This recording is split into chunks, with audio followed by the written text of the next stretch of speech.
إلهي عبدك ببابك قد أتاك المسيء। হাসান বসরি ওযু করার পরে তিনি মসজিদের দরজার সামনে এসে দাঁড়াইতেন। মসজিদের দরজার সামনে দাঁড়াইয়া তিনি মাথাটা আকাশের দিকে উঠাইয়া দোয়া করতেন, ইলাহি আবদুকা বিবাবিকা ইয়া মুহসিনু ক্বাদ আতাকাল মুসিব। তিনি বলতেন, হে আমার রব, বান্দা আপনার দরবারে এসে উপস্থিত, আপনার দরজার সামনে হাজির। আল্লাহ আপনি তো দয়ালু, আমি গুনাহগার আপনার দরবারে এসে হাজিরা দিলাম। আল্লাহ আপনি তো বলেছেন সৎ লোক যেন অসৎ লোককে ক্ষমা করিয়া দেয়। আল্লাহ আপনি হলেন সৎ, আমি হলাম অসৎ। আল্লাহ আমি যদি আমার জিন্দগির দিকে তাকাই, গুনাহ ছাড়া আর কোনো কিছু দেখি না। আল্লাহ আপনি আমাকে ক্ষমা করিয়া দেন। এই বলে হাসান বসরি মসজিদের মধ্যে প্রবেশ করতেন। আসসালামু আলাইকুম ওয়া রাহমাতুল্লাহি ওয়া বারাকাতুহু। আলহামদুলিল্লাহ আলহামদুলিল্লাহি নাহমাদুহু ওয়া নাস্তাঈনুহু ওয়া নাস্তাগফিরুহু ওয়া নু'মিনু বিহি ওয়া নাতাওয়াক্কালু আলাইহি ওয়া না'উযু বিল্লাহি মিন শুরুরি আনফুসিনা ওয়া মিন সাইয়্যাতি আ'মালিনা। من يهده الله فلا مضل له ومن يضلله فلا هادي له واشهد ان سيدنا وسندنا وحبيبنا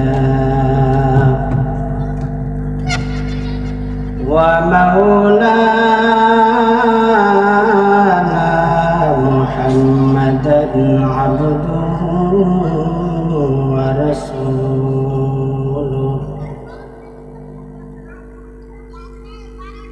أما بعد فأعوذ بالله من الشيطان الرجيم.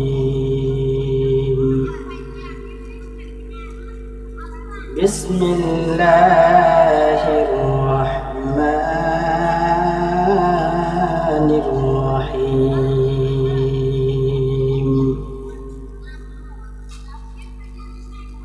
والذين هم على صلواتهم يحافظون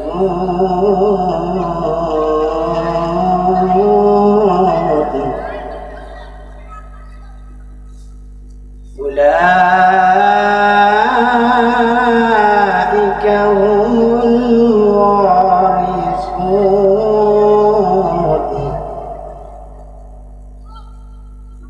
الذين يرثون الفردوس هم فيها خالدون.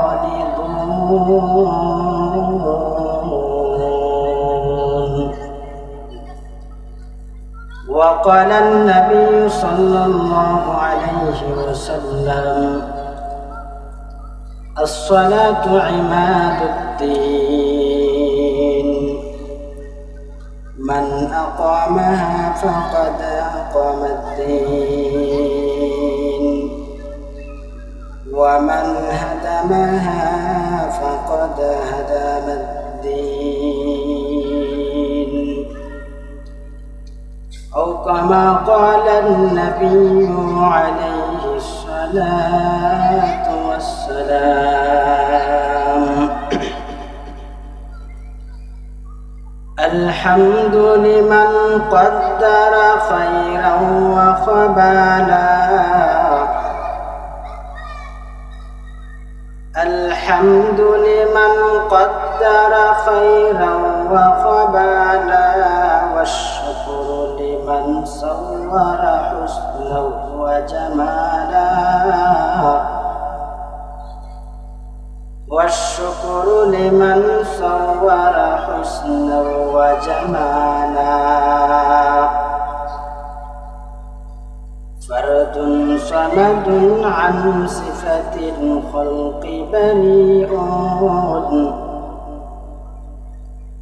فرد صمد عن صفة الخلق بريء رب عزلي خلق الخلق كمالا رب عزلي خلق الخلق كمالا لا ضد ولا ند ولا هد لمولى لا ضد ولا ند ولا هد لمولى الآن كما كان ولم يلق زوالا الآن كما كان ولم يلق زوالا اللهم صل على محمد وعلى آل محمد كما صليت على إبراهيم وعلى آل إبراهيم إنك حميد مجيد اللهم بارك على محمد وعلى آل محمد كما باركت على إبراهيم وعلى آل إبراهيم إنك حميد مجيد الحمد لله আল্লাহ পাক রব্বুল আলামিনের দরবারে শুকর ও সুজুদ আদায় করি যে আল্লাহ পাক রব্বুল আলামিন আমাদেরকে সিংহগ্রাম মোল্লাহাটি মসজিদ কুমুদের উদ্যোগে 17তম তাফসীরুল কোরআন মাহফিলে আমাদেরকে উপস্থিত হওয়ার তৌফিক দান করেছেন। এজন্য আমরা সবাই আল্লাহ পাক রব্বুল আলামিনের শুকরিয়া আদায় করে সবাই জোরে সোরে বলি আলহামদুলিল্লাহ। আমরা আবারও জোরে বলি আলহামদুলিল্লাহ। আমরা এখনো যারা আশেপাশে আছি আমরা সবাই মাহফিলের মধ্যে চলে আসি। আমরা মাহফিলের আয়োজন করে যদি আমরা উপস্থিত না থাকি তাহলে মাহফিলের সৌন্দর্যতা ঠিক থাকে না। তো আমি আপনাদের সম্মুখে সূরা মুমিনুনের 9, 10, 11 নম্বর আয়াত তেলাওয়াত করলাম। রাসূল সাল্লাল্লাহু আলাইহি সাল্লামের হাদিসের ভান্ডার থেকে একখানা হাদিস পাঠ করলাম। ইনশাআল্লাহ কোরআন এবং হাদিসকে সামনে রেখে আমি আপনাদের সম্মুখে কিছু আলোচনা করব। আপনারা জানেন তাফসীর কমিটির পক্ষ থেকে আমাকে একটা বিষয় নির্ধারণ করে দেওয়া হয়েছে। সে বিষয়টি হলো নামাজের গুরুত্ব ও ফজিলত। প্রথমে আমাদেরকে বুঝতে হবে নামাজের গুরুত্ব কতটুকু, এরপরে নামাজের ফজিলত দিয়ে ইনশাআল্লাহ আলোচনা করব। আল্লাহর রাসূল সাল্লাল্লাহু আলাইহি ওয়াসাল্লাম হাদিসের মধ্যে বলেন, বুনিয়াল ইসলামু আলা খামসিন শাহাদাতি আল্লা ইলাহা ইল্লাল্লাহ। ইসলামের ভিত্তি হলো, ইসলামের স্তম্ভ হলো 5টা জিনিস। এক নম্বর হইল গা আশহাদু আল্লা ইলাহা ইল্লাল্লাহ, আল্লাহ তাআলা ব্যতীত আর কোনো মাবুদ নাই, এটাকে বিশ্বাস করা। 2 নম্বর হলো নামাজ কায়েম করা, যাকাত দেওয়া, আল্লাহ পাক রব্বুল আলামিনের ঘর বাইতুল্লাহ জিয়ারত করা, রমজান মাসে রোজা রাখা। এই পাঁচটা জিনিস হলো গিয়া ইসলামের বুনিয়াদ, ইসলামের ভিত্তি। তো এই পাঁচটা জিনিসের মধ্যে প্রথম যে জিনিসটা সেটা হলো গিয়া আল্লাহ পাক রব্বুল আলামিনের উপর ঈমান আনা, আল্লাহ পাক রব্বুল আলামিনকে বিশ্বাস করা, অন্তর দ্বারা বিশ্বাস করা, জবান দ্বারা স্বীকার করার দ্বারাই যে আল্লাহ পাক রব্বুল আলামিন এক, আল্লাহ তাআলা ব্যতীত কোনো মাবুদ নাই। কোনো বান্দা যদি এটাকে স্বীকার করে ওই ব্যক্তিকেই মুমিন বা মুসলমান বলা হয়। তাহলে প্রথম যে ইসলামের ভিত্তি পাঁচটা জিনিসের মধ্যে প্রথম যে জিনিসটা সেটা হলো ইতিকাদি, বিশ্বাস। আর বাকি চারটা যে ইসলামের ভিত্তি আছে এগুলো হলো আমলি বিষয়। এই আমলি বিষয়গুলোর মধ্যেও এমন কিছু ভিত্তি আছে, যেমন ধরেন রোজা। এই রোজাটা আল্লাহ পাক রব্বুল আলামিন 12 মাস আমাদের উপর ফরজ করে দেন নাই। 12 মাসের মধ্যে একটা মাস রমজান মাসে আল্লাহ পাক রব্বুল আলামিন আমাদের উপরে রোজাকে ফরজ করে দিয়েছে। তেমনি ভাবে যদি আমরা হজ, এই হজটাও আমাদের সবার উপরে ফরজ না। বলেন হজ কি সবার উপরে ফরজ? সবার উপরে ফরজ না। যারা বাইতুল্লাহ পর্যন্ত পৌঁছার মতো সামর্থ্যবান তাদের উপরে আল্লাহ পাক রব্বুল আলামিন হজকে ফরজ করে দিয়েছেন। তাহলে হজটাও সবার উপরে ফরজ না। তারপরে হলো যাকাত। এই যাকাতটাও আল্লাহ পাক রব্বুল আলামিন সবার উপরে ফরজ করে দেন নাই। সমাজের এক শ্রেণী মানুষ আছে আল্লাহ পাক রব্বুল আলামিন তাদের উপরে এই যাকাতটাকে ফরজ করে দিয়েছে। তাহলে আমরা হজও পাইলাম, যাকাতও পাইলাম, রোজাও পাইলাম, যে এগুলা সব সময় আমাদের উপরে ফরজ না। আল্লাহ পাক রব্বুল আলামিনের নির্দিষ্ট সময় আছে, এই সময়ের ভিত্তিতে হজ ফরজ, রোজা ফরজ হয়। কিন্তু এখন রয়ে গেছে নামাজ। এই নামাজটা আল্লাহ পাক রব্বুল আলামিন প্রত্যেক প্রাপ্তবয়স্ক মুমিন নর নারীর উপরে আল্লাহ পাক রব্বুল আলামিন প্রত্যেক দিন 5 বার আল্লাহ তাআলা এই নামাজকে ফরজ করে দিয়েছেন। তাহলে এই নামাজের গুরুত্ব বেশি না কম? অনেক বেশি। আল্লাহ পাক রব্বুল আলামিন এই নামাজের মাধ্যমে আল্লাহ পাক রব্বুল আলামিনের নিকটবর্তী হতে পারে বান্দা। কোন বান্দা যদি আল্লাহ পাক রব্বুল আলামিনের নিকটবর্তী হতে চায় তাহলে নামাজের মাধ্যমে বান্দা আল্লাহ পাক রব্বুল আলামিনের নিকটবর্তী হতে হবে, আল্লাহ তাআলার প্রিয় বান্দা হতে হবে। আল্লাহ পাক রব্বুল আলামিন বলেন উসজুদ ওয়াকতারিব, বান্দা সিজদা করো, সিজদা করো, রবের নিকটবর্তী হয়ে যাও।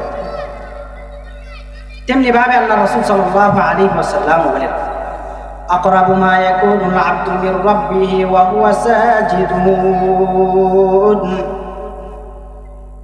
তেমনি ভাবে আল্লাহ রাসূল বলেন আকরাবু মা ইয়াকুনুল আবদু মির রাব্বিহি ওয়া হুয়া সাজিদুন, বান্দা সবচেয়ে আল্লাহ পাক রব্বুল আলামিনের নিকটবর্তী হয়ে যায় সিজদার মাধ্যমে। সিজদা বলতে এখানে নামাজকে বোঝানো হয়েছে। নামাজের মাধ্যমে বান্দা আল্লাহ তাআলার সবচেয়ে বেশি নিকটবর্তী হয়ে যায়। তাহলে ওই নামাজের গুরুত্বটা অপরিসীম, নামাজের গুরুত্ব অত্যন্ত বেশি।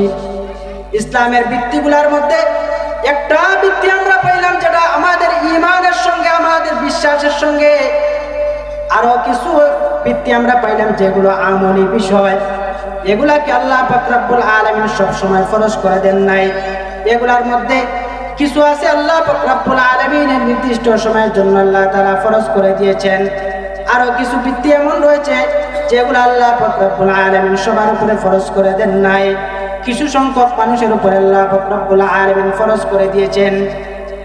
কিন্তু নামাজ আল্লাহ তাআলা প্রত্যেক নর নারীর উপরে আল্লাহ পাক রব্বুল আলামিন দৈনিক 5 বার ফরজ করে দিয়েছেন। তেমনি ভাবে আল্লাহ পাক রব্বুল আলামিন পৃথিবীতে যত নবী পয়গম্বর দুনিয়াতে প্রেরণ করেছেন, সমস্ত নবীগণ কোনো না কোনো, যত নবী আল্লাহ পাক রব্বুল আলামিন পৃথিবীতে প্রেরণ করেছেন সমস্ত নবীগণ নামাজের অনুসারী ছিলেন। আল্লাহ পাক রব্বুল আলামিন হযরত ইসমাঈল আলাইহিস সালামকে আল্লাহ তাআলা আদেশ দিতেছেন, ওয়া কানা ইয়া'মুরু আহলাহু বিস-সালাতি ওয়াজ-যাকাত ওয়া কানা 'ইনদা রাব্বিহি মারদিয়া। আল্লাহ তাআলা বলেন, নবী ইসমাঈল আলাইহিস সালাম তিনি তার সন্তানদেরকে নামাজের এবং যাকাতের আদেশ দিতেন। তিনি তার সন্তানাদিদেরকে নামাজের আদেশ দিতেন। নবীগণ তাদের সন্তানদেরকে নামাজের আদেশ দিতেন। তারা যেমন ভাবে নামাজ আদায় করতেন, তাদের সন্তানদেরকে নামাজের আদেশ দিতেন। এজন্য ভাই, শুধু আমরা নামাজ আদায় করলেই হবে না, আমাদের সন্তানদেরকে নামাজ পড়ার জন্য আদেশ দিতে হবে। আমাদের পরিজনকে নামাজের জন্য আদেশ দিতে হবে। আল্লাহর রাসূল হাদিসের মধ্যে বলেন, আলা কুল্লুকুম রাঈন ওয়া কুল্লুকুম মাসউলুন আন রাঈয়াতিহি। আল্লাহর রাসূল বলেন, জেনে রাখো তোমরা সবাই দায়িত্বশীল। তোমাদের দায়িত্ব সম্পর্কে আল্লাহ পাক রব্বুল আলামিন তোমাদেরকে জিজ্ঞাসা করবেন। আল্লাহর রাসূল বলেন, একজন ব্যক্তি সে তার ঘরের দায়িত্বশীল। আল্লাহ তাআলা তাকে তার সন্তান এবং তার স্ত্রী, তার পরিবার পরিজন সম্পর্কে আল্লাহ তাআলা তাকে জিজ্ঞাসা করবেন। আল্লাহ তাআলা তাকে জিজ্ঞাসা করবেন, গোলাম, আমি আল্লাহ তাআলা তোমাকে দুনিয়াতে পাঠাইছিলাম, আমি আল্লাহ তাআলা তোমাকে একটা পরিবার দিয়েছিলাম, আমি আল্লাহ তাআলা তোমাকে দায়িত্বশীল বানিয়েছিলাম। তুমি কিভাবে তোমার সন্তানদেরকে পরিচালনা করেছো? কিভাবে তোমার সন্তানাদিগণকে পরিচালনা করেছো? তুমি নামাজ পড়েছো কিন্তু তোমার সন্তান নামাজ পড়ে নাই। তুমি নামাজ পড়েছো, তোমার স্ত্রী নামাজ পড়ে নাই। তুমি নামাজ পড়েছো, তোমার মেয়ে নামাজ পড়ে নাই। তুমি নামাজ পড়েছো, তোমার বোন নামাজ পড়ে নাই, তুমি কোনোদিন বলো নাই। এজন্য আল্লাহ তাআলা প্রত্যেককে জিজ্ঞাসা করবেন, বান্দা আমি আল্লাহ তাআলা তোমাকে দায়িত্বশীল বানিয়েছিলাম, তুমি কিভাবে তোমার দায়িত্ব আদায় করেছো? আল্লাহ তাআলার কাছে জবাব না দেওয়া পর্যন্ত বান্দা আল্লাহ তাআলার কাছ থেকে রেহাই পাবে না। আমরা সবাই দায়িত্বশীল। আমাদের দায়িত্ব সম্পর্কে আল্লাহ তাআলা আমাকে জিজ্ঞাসা করবেন। নবীগণ তাদের পরিবর্গকে নামাজের আদেশ দিয়েছেন। আল্লাহ তাআলা সূরা লুকমানের মধ্যে উল্লেখ করেন, ইয়া বুনাইয়া আকিমিস সালাহ ওয়া'মুর বিল মা'রুফ ওয়ানহা আনিল মুনকার ওয়াসবির আলা মা আসাবাক فإن ذلك من عزم الأمور। লুকমান হিকমত নিয়ে তার সন্তানদেরকে নামাজের আদেশ দিয়েছেন। তিনি বলেন, ইয়া বুনাইয়া আকিমিস সালাহ, হে সন্তান নামাজের তুমি নামাজ কায়েম করো, সৎ কাজের আদেশ দাও, অসৎ কাজ থেকে বিরত রাখো। আল্লাহ তাআলা যদি তোমাকে কোনো মুসিবত দেন তাহলে তুমি মুসিবতের মাঝে ধৈর্য ধারণ করো। তেমনি ভাবে হযরত ইব্রাহিম আলাইহিস সালাম তিনি তার সন্তানদের জন্য নামাজের জন্য আল্লাহ তাআলার কাছে দোয়া করেছেন। ইব্রাহিম আলাইহিস সালাম দোয়া করেন, রব্বি জাআলনি মুকিমাস সালাতি ওয়া মিন যুররিয়াতি রব্বানা ওয়া তাকাব্বাল দুআ।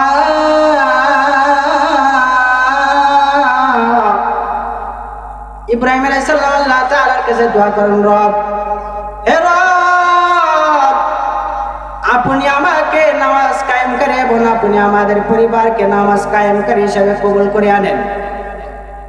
আপনি আমার দোয়াকে কবুল করে আনেন। তেমনি ভাবে আল্লাহ তাআলা আমাদের রাসূল হযরত মুহাম্মদ মুস্তাফা সাল্লাল্লাহু আলাইহি ওয়াসাল্লামকে আল্লাহ তাআলা নামাজের আদেশ দিয়েছেন। আল্লাহ তাআলা বলেন, নবী আপনি বলে দেন, নবী আপনি আপনার পরিবারকে নামাজের আদেশ দেন। আল্লাহ তাআলা বলেন, ওয়া'মুর আহলাকা বিস-সালাতি ওয়াসতাবির আলাইহা। আল্লাহ তাআলা বলেন, নবী আপনি আপনার পরিবারকে নামাজের আদেশ দেন, আপনিও নামাজের উপরে অটল থাকেন। লা নাসআলুকা রিজকা, নবী গো আমি আপনার কাছে রিজিক চাই না, আমি আপনার কাছে রিজিক চাই না। নাহনু নারযুকুকা, আমি আল্লাহ তাআলাই আপনাকে রিজিকের ব্যবস্থা করে দেব। ওয়াল আকিবাতু লিত্তাকওয়া,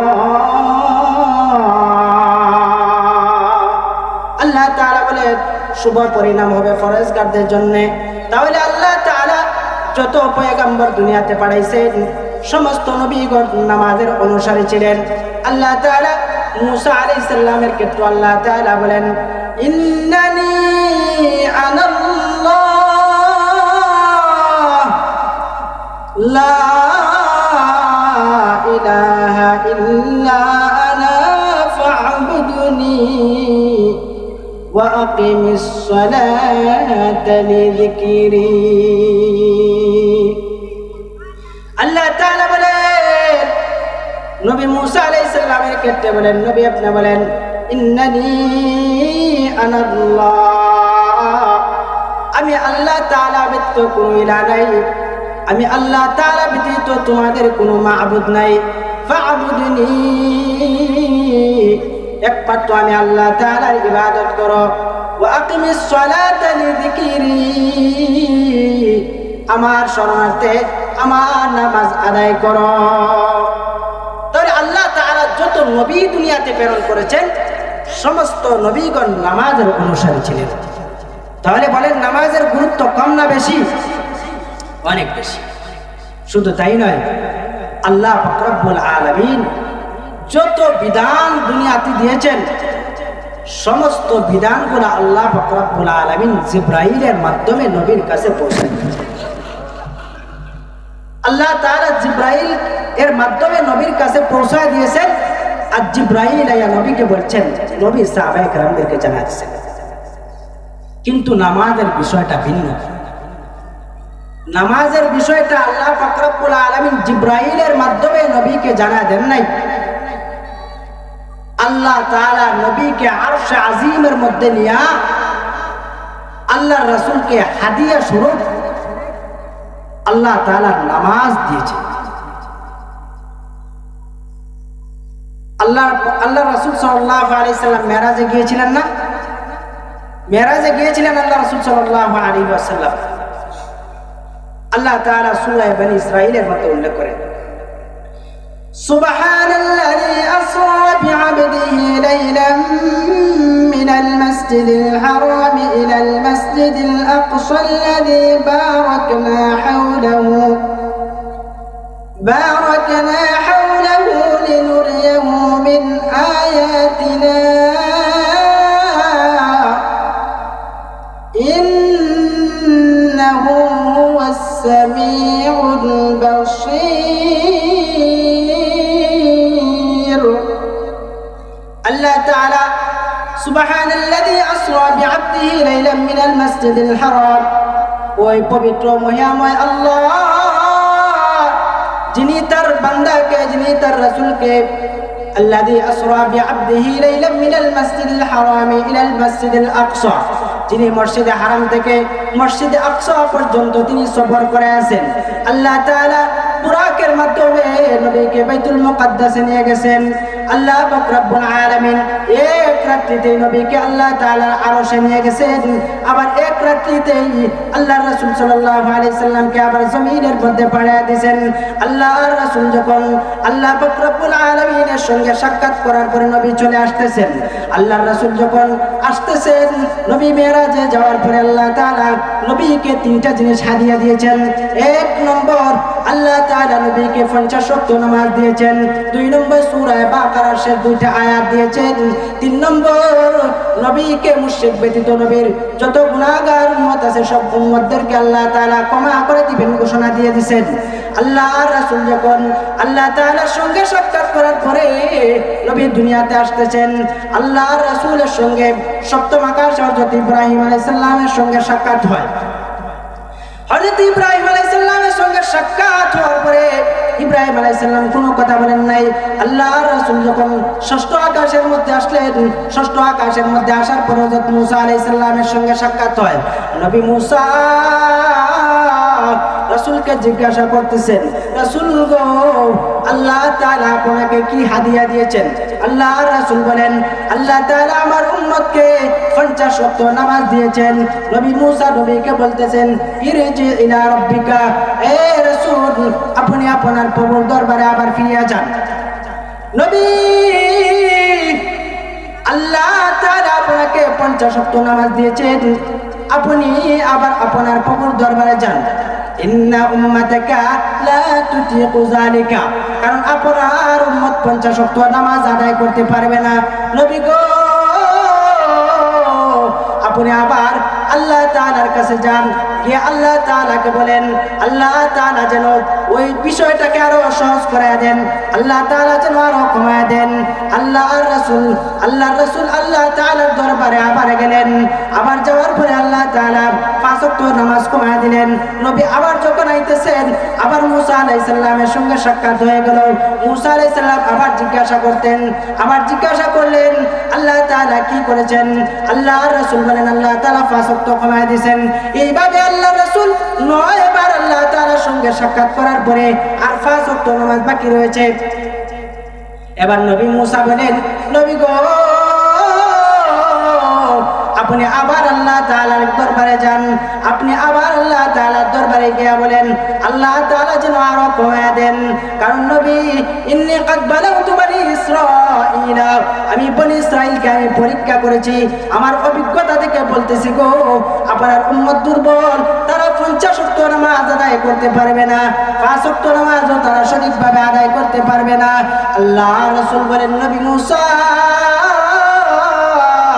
আল্লাহ তাআলা আমাকে 50 ওয়াক্ত দিয়েছিলেন, আমি কমাইতে আর মাত্র 5 ওয়াক্ত নামাজ বাকি রয়ে গেছে।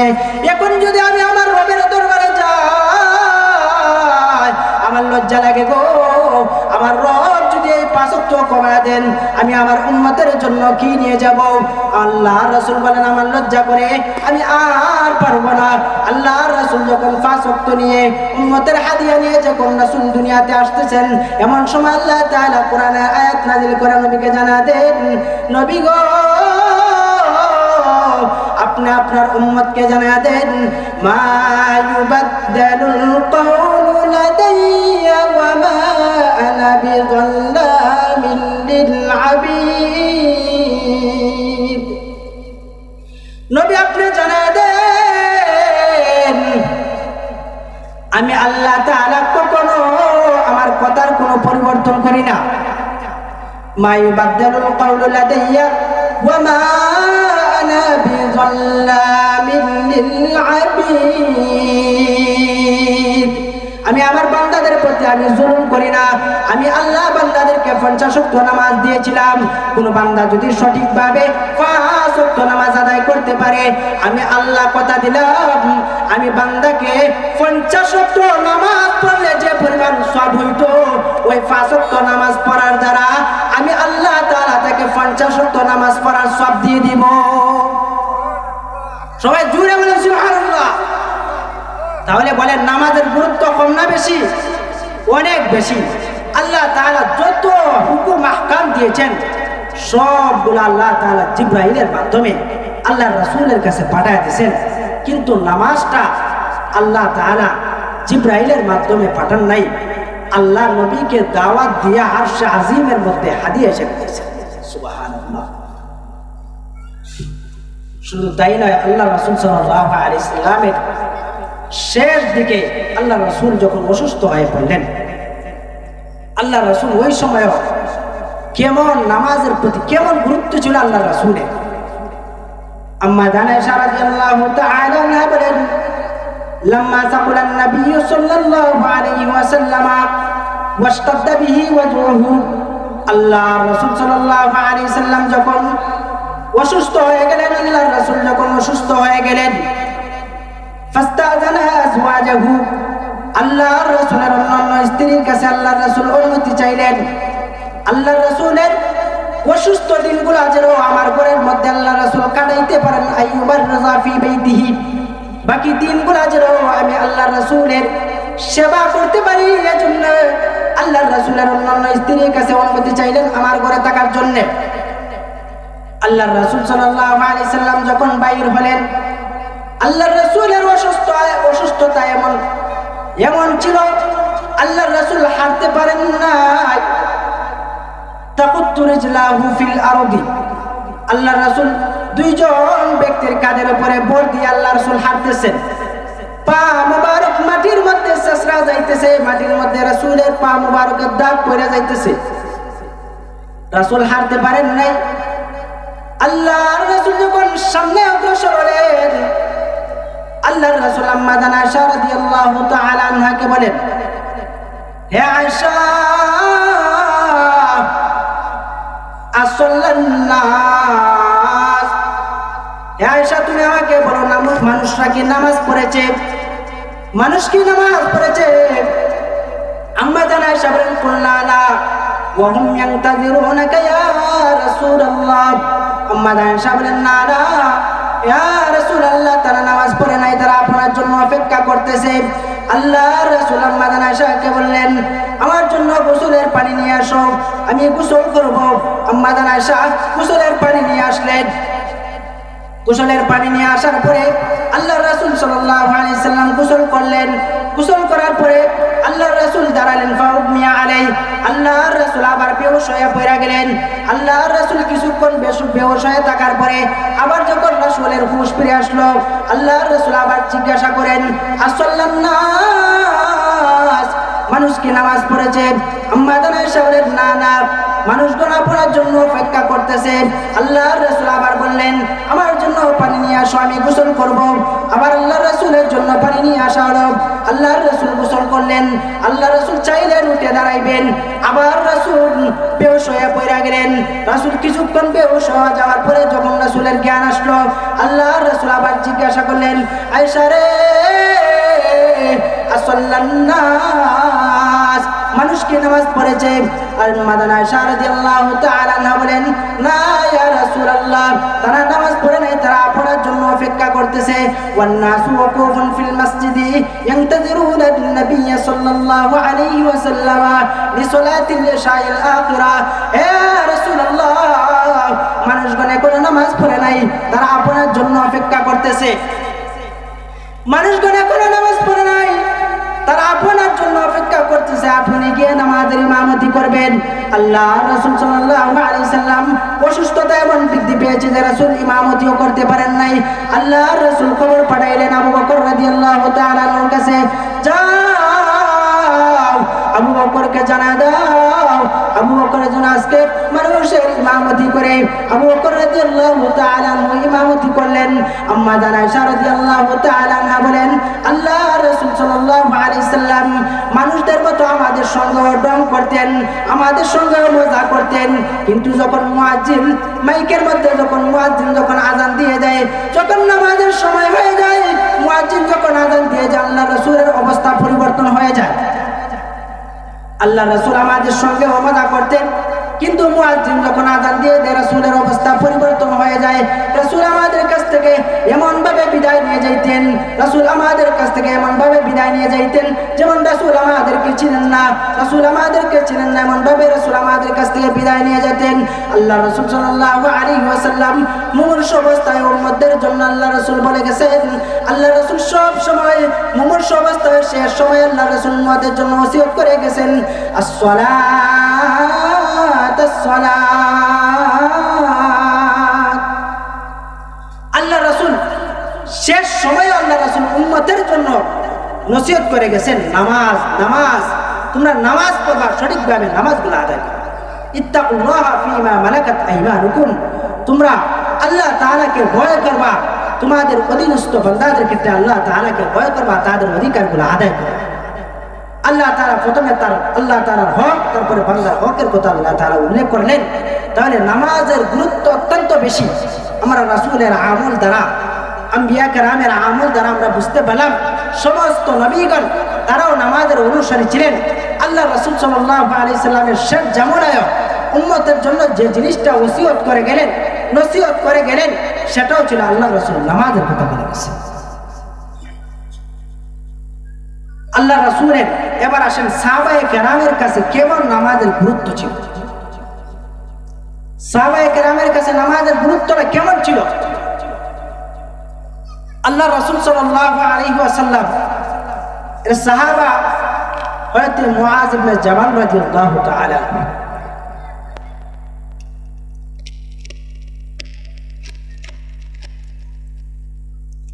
আল্লাহ রাসূলের সাহাবা হযরত মুআয ইবনে জাবাল রাদিয়াল্লাহু তাআলা আনহুকে যখন আল্লাহ রাসূল ইয়ামানের গভর্নর হিসাবে পাঠাইলেন, তখন ইয়ামানের গভর্নর হিসাবে পাঠানোর পূর্বে আল্লাহ রাসূল সাল্লাল্লাহু আলাইহি ওয়াসাল্লাম মুআজ রাদিয়াল্লাহু তাআলা আনহুকে কিছু উপদেশ দিয়েছিলেন।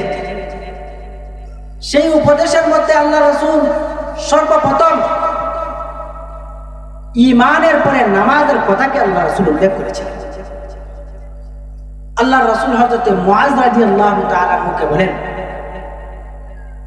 আন্নাকা তাকদামু আলা কওমিন আহলি কিতাব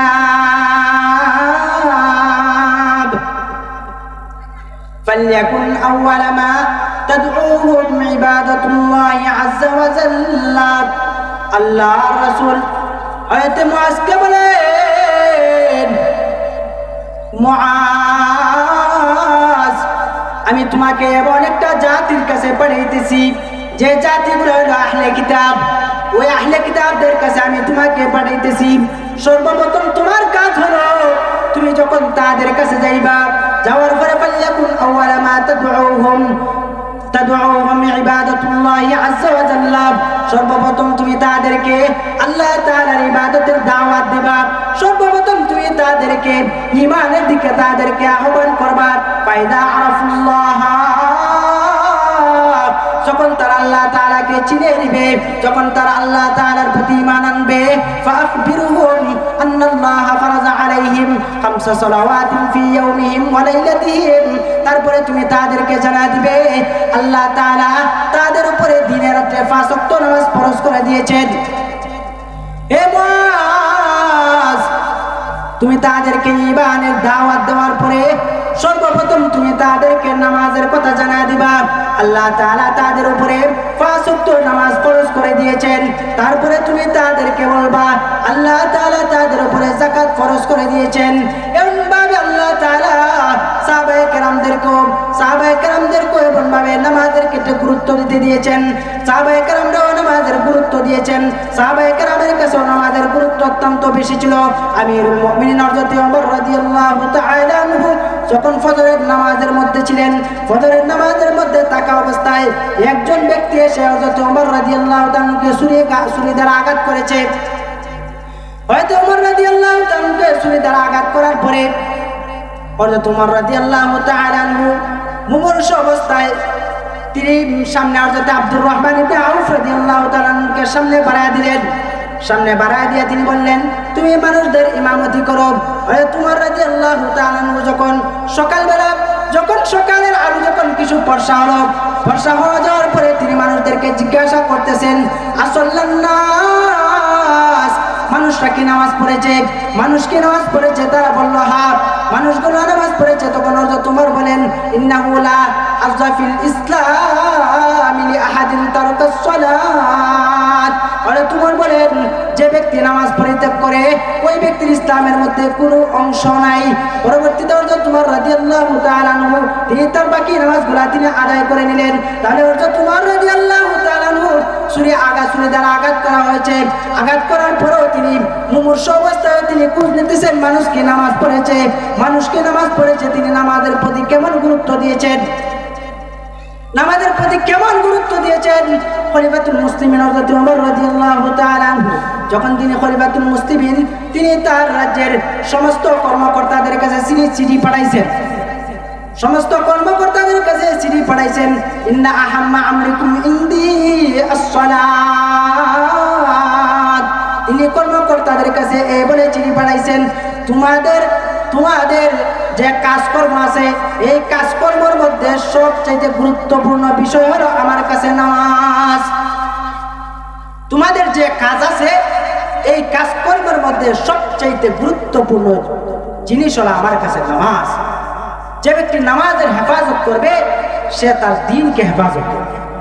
সুবহানাল্লাহ। যে নামাজকে হেফাজত করলো সে তার দ্বীনকে হেফাজত করলো, আর যে নামাজের মধ্যে অবহেলা করলো সে অন্য কাজগুলোর ক্ষেত্রেও সে অবহেলা করলো। ওমর রাদিয়াল্লাহু তাআলা আনহু তার রাজ্যের সমস্ত কর্মকর্তাদের কাছে চিঠি পাঠিয়ে দিয়েছেন যে তোমাদের সবচেয়ে গুরুত্বপূর্ণ কাজ হলো নামাজের গুরুত্ব দেওয়া।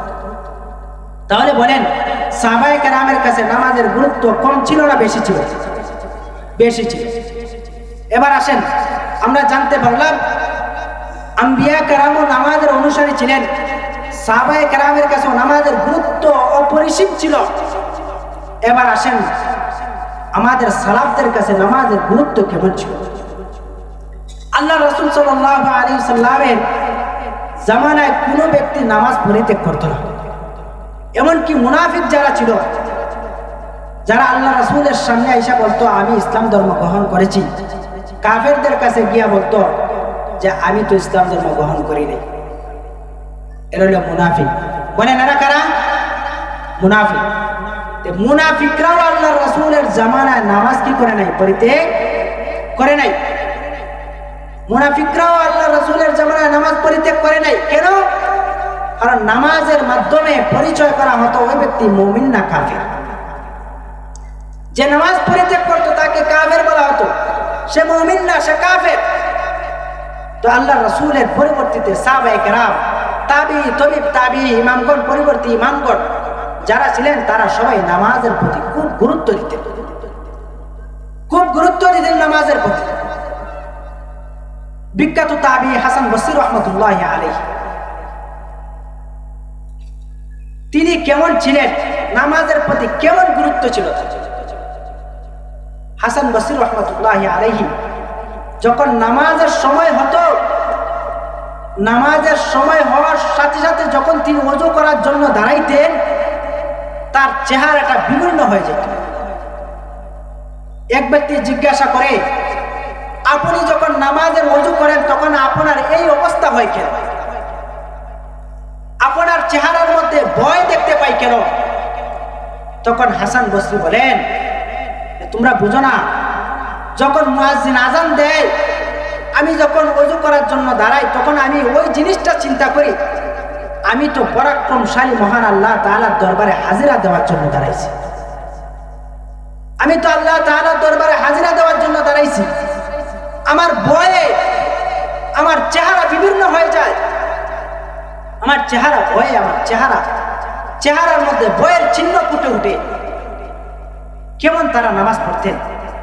তারপরে তিনি যখন ওযু করতেন, ওযু করার পরে মসজিদের দরজার সামনে এসে দাঁড়াইতেন। মসজিদের দরজার সামনে দাঁড়িয়ে আকাশের দিকে তাকাইয়া তিনি একটা দোয়া পড়তেন, ইলাহি আবুদুকা বিবাবিকা قد أتاك المسيء। হাসান বসরি ওযু করার পরে তিনি মসজিদের দরজার সামনে এসে দাঁড়াইতেন। মসজিদের দরজার সামনে দাঁড়াইয়া তিনি মাথাটা আকাশের দিকে উঠাইয়া দোয়া করতেন, ইলাহি আবদুকা বিবাবিকা ইয়া মুহসিনু قد أتاك المسيء। তিনি বলতেন, হে আমার রব, বান্দা আপনার দরবারে এসে উপস্থিত, আপনার দরজার সামনে হাজির। আল্লাহ আপনি তো দয়ালু, আমি গুনাহগার আপনার দরবারে এসে হাজিরা দিলাম। আল্লাহ আপনি তো বলেছেন সৎ লোক যেন অসৎ লোককে ক্ষমা করিয়া দেয়। আল্লাহ আপনি হলেন সৎ, আমি হলাম অসৎ। আল্লাহ আমি যদি আমার জিন্দগির দিকে তাকাই,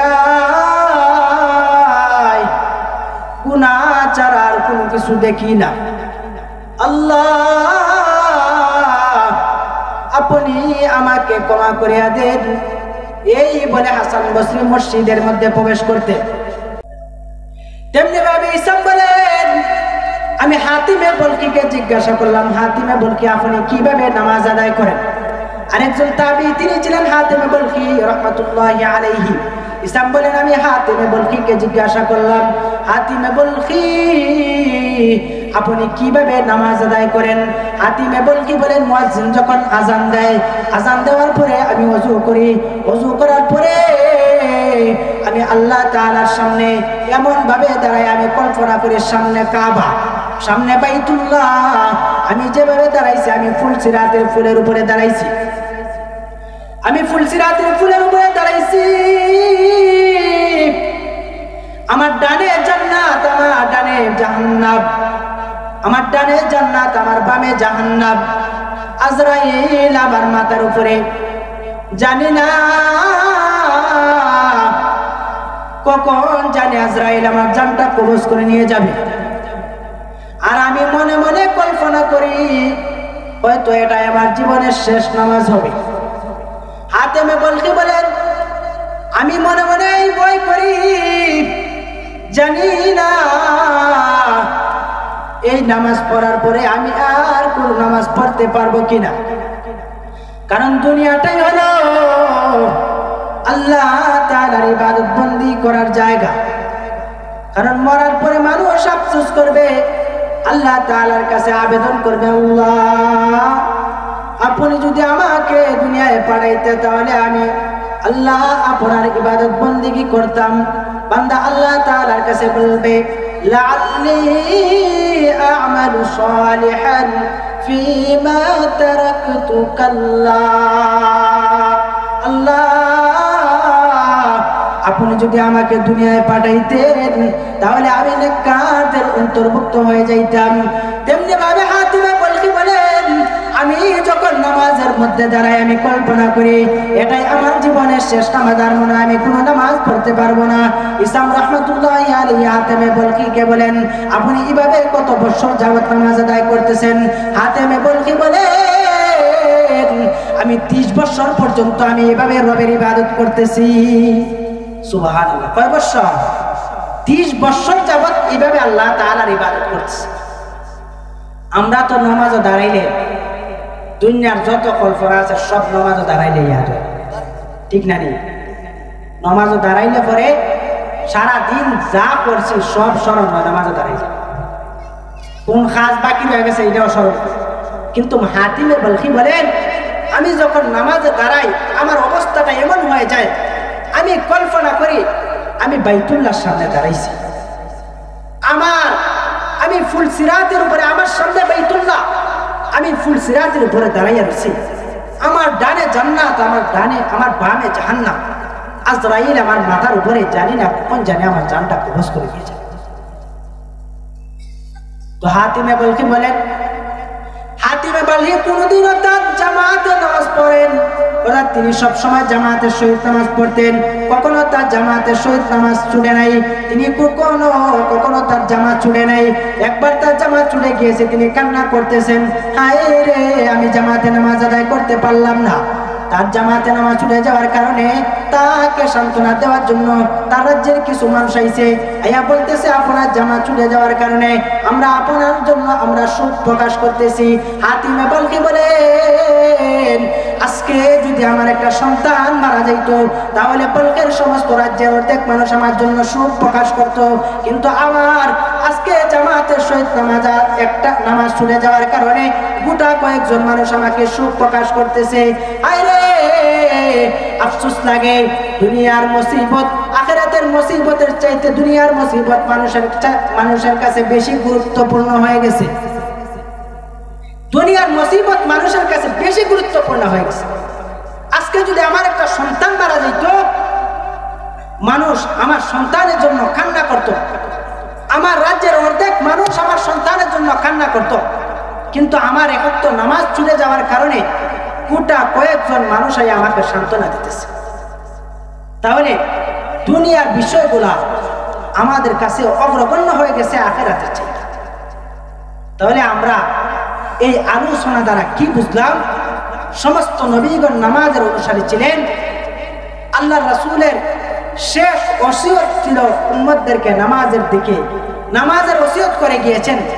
সাহাবায়ে কেরামও নামাজের প্রতি গুরুত্ব দিয়েছেন। আমাদের পরবর্তী তাবেঈ যারা ছিলেন, তাবেঈ আমাদের সালাফগণ নামাজের প্রতি অত্যন্ত গুরুত্ব দিতেন। এবার আমরা বুঝতে পারলাম আমার আলোচনার বিষয় ছিল দুইটা। 1 নম্বর হলো নামাজের গুরুত্ব, 2 নম্বর হলো নামাজের ফজিলত। তা আমরা এতক্ষণ নামাজের গুরুত্ব নিয়ে আলোচনা করলাম, এবার আসেন নামাজের ফজিলত কি। আল্লাহ রাসূল সাল্লাল্লাহু আলাইহি ওয়াসাল্লাম এক হাদিসের মধ্যে বলেন, মান হাফাজা আলাস সালাত আকরামাহুল্লাহু তাআলা বিখামসি খিসাল। يرفع عنه ضيق العيش আল্লাহ রাসূল সাল্লাল্লাহু আলাইহি ওয়াসাল্লাম বলেন, কোন বান্দা যদি সঠিকভাবে নামাজের হেফাজত করতে পারে, আল্লাহ তাআলা ওই বান্দাকে 5টি পুরস্কারে পুরস্কৃত করবেন। আপনারা কি পুরস্কার পেতে চান কিনা? সবাই জোরে বলেন, সবাই পুরস্কার পেতে চান কিনা? আল্লাহ রাসূল বলেন, উম্মতেরা রে, ভালো করে শুনে রাখো, আল্লাহ তাআলা কোন বান্দা যদি সঠিকভাবে নামাজগুলো আদায় করতে পারে, আল্লাহ তাআলা তাকে 5টা পুরস্কারে পুরস্কৃত করবেন। 1 নম্বর, আল্লাহ তাআলা ইয়ারফাউ আনহু যিকাল আইশ, আল্লাহ তাআলা তার অভাব বন্টন দূর করিয়া দিবেন। আল্লাহ তাআলা তার অভাব বন্টন দূর করিয়া দিবেন। আল্লাহ তাআলা বলেন, বান্দা তুমি যদি আমি আল্লাহ তাআলার ইবাদত করো, তোমার কোনো অভাব বন্টন থাকবে না, আমি আল্লাহ তাআলা তোমার অভাব বন্টন দূর করিয়া দিব।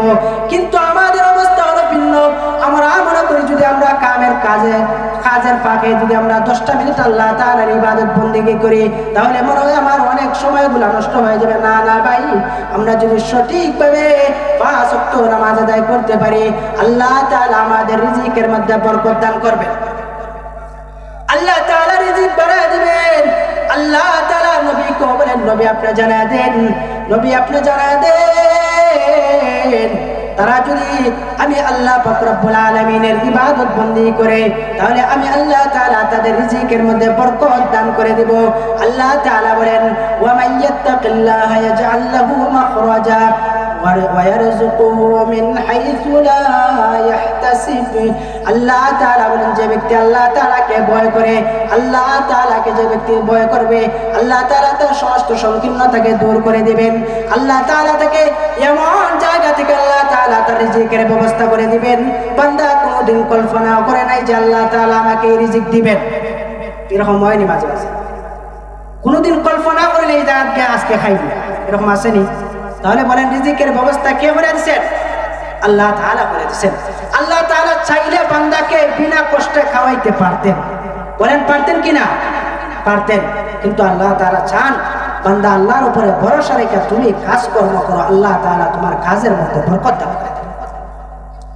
আল্লাহ তাআলা পশু পাখির দিকে তাকাও, এই পশু পাখিগুলা কোনো জমি করেছে, কোনো ক্ষেত করেছে, কোনো ফলের গাছ লাগাইছে? কোনো কিছুই না। কিন্তু যখন বাসা থেকে বাইর হয়ে যায়, পেটের মধ্যে খাদ্য নাই, কিন্তু যখন সন্ধ্যার সময় আবার ফিরে আসে, তখন তার পেটটা ভর্তি থাকে। এই রিজিকের ব্যবস্থা কে করে দিয়েছে? আল্লাহ তাআলা করে দিয়েছেন। সমুদ্রের মাছের দিকে তাকান, কত বড় বড় মাছ, এক একটা মাছে কি পরিমাণ খাদ্য ভক্ষণ করতে পারে। এই মাছের প্রতিদিনের খাদ্য কে করে দেন? আল্লাহ তাআলা ব্যবস্থা করে দেন।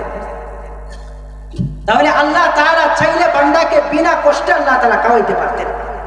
তখন আল্লাহ তাআলা বলেন, যদি সঠিকভাবে আল্লাহ পাক রব্বুল আলামিনের ইবাদত বন্দেগী করতে পারো, আল্লাহ তাআলা 5টা পুরস্কারে পুরস্কৃত করবেন। সময় কাছাই গেছে, সংক্ষেপে বইলা নাই। আল্লাহ তাআলা অভাব বন্টন দূর করে দিবেন, কবরের আযাব থেকে আল্লাহ তাআলা মুক্তি দিবেন, ডান হাতে আমল নামা দিবেন, আল্লাহ তাআলা ফুল সিরাতের ফুলকে বিজলির ন্যায় পার করে দিবেন, আল্লাহ তাআলা বিনা হিসাবে জান্নাত দান করবেন। সবাই সুবহানাল্লাহ বলেন। আল্লাহ তাআলা যেন আমাদেরকে সঠিকভাবে নামাজ আদায় করার তৌফিক দান করেন। সবাই বলেন আমিন। ওয়া আখিরু দাওয়ানা আলহামদুলিল্লাহি রাব্বিল আলামিন।